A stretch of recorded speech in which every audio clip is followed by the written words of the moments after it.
மழைக்கால சிறப்பு மருத்துவ முகாம்களை பொறுத்தவரை ஒவ்வொரு நாளும் 400க்கும் மேற்பட்ட மருத்துவ முகாம்கள் அங்கே நடத்தப்பட்டு வருகிறது. இன்னமும் எவ்வளவு நாட்கள் அங்கே மருத்துவ முகாம்கள் தேவையோ அவ்வளவு நாட்கள் நடத்த அறிவுறுத்தியிருக்கிறோம். அந்த வகையில் தொடர்ந்து மருத்துவ முகாம்கள் அங்கே நடத்தப்பட்டு வருகிறது. நேற்றைக்கு அது சம்பந்தமாக ஒரு தெளிவான அறிக்கையை சொல்லியிருக்கிறேன். எல்லா ஊடகங்களிலும் வந்தது, செய்தித்தாள்களிலும் வந்தது. அவருக்கு இந்த மக்கள் நல்வாழ்வுத்துறை என்றாலே நான் தான் ஏற்கனவே சொன்னேன், அவர் எடப்பாடி பழனிசாமியா எரிச்சல் பழனிசாமியா என்று சொல்லியிருக்கிறேன். அந்த அளவுக்கு தொடர்ந்து ஒரு 3.5 ஆண்டில் எந்த ஊசியை மாற்றி போட்டாங்க, எந்த இடத்துல கோணிப்பை கொடுத்தாங்க, கட்டைப்பை கொடுத்தாங்கிற செய்தியெல்லாம் 3.5 வருஷமாக பேப்பரில் தேடி பிடிச்சி எடுத்து ஒரு 6-7 செய்தியை சொல்லி ஒரு அறிக்கையாக கொடுத்துருக்கிறார். இது சம்மந்தப்பட்ட செய்திகள்லாம் ஏற்கனவே அவர் அறிக்கையாகவும் கொடுத்துருந்தார். இப்போ ஒட்டுமொத்தமாக ஒருங்கிணைச்சு ஒரு அறிக்கையாக கொடுத்துருக்கிறார்.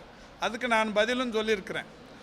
அவருக்கு இந்த துறையில் இதுவரை ஒரு 600க்கும் மேற்பட்ட ஒன்றிய அரசின் விருதுகள், உச்சபட்ச ஒரு அங்கீகாரமான ஐநா விருது, இப்படி பல விருதுகள் இதில் கிடைத்து கொண்டிருக்கிறது.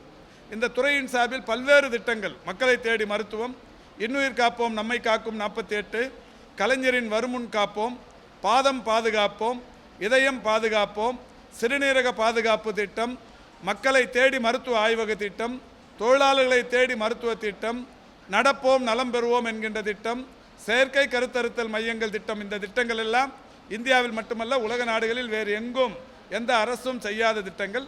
இவற்றையெல்லாம் இந்த அரசு செய்து கொண்டிருக்கின்ற காரணத்தினால் எரிச்சல் தாங்காமல் பொறாமையோட அளவு கூடி இருக்கிற காரணத்தினால் அடிக்கடி அவருடைய இருப்பை தக்க வைத்துக் கொண்டிருக்கிறார்.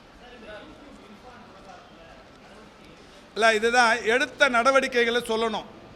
அந்த மருத்துவமனை மேல் நடவடிக்கை எடுத்து, மருத்துவமனை தான் முதல் காரணம், மருத்துவமனை மேல் நடவடிக்கை எடுத்து அந்த மருத்துவமனை 10 நாட்கள் மூடி வைக்கப்பட்டது. 50,000 ரூபாய் அபராதம் விதிக்கப்பட்டது.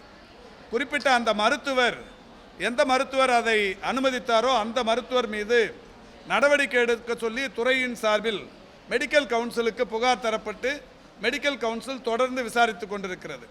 சம்பந்தப்பட்ட அவரின் மீது காவல்துறையில் புகார் அளிக்கப்பட்டிருக்கிறது. அது இல்லாமல் அவருக்கு ஒரு நோட்டீஸும் கொடுத்துருக்கு, அதுக்கு ஒரு பதிலும் கொடுத்துருக்காரு.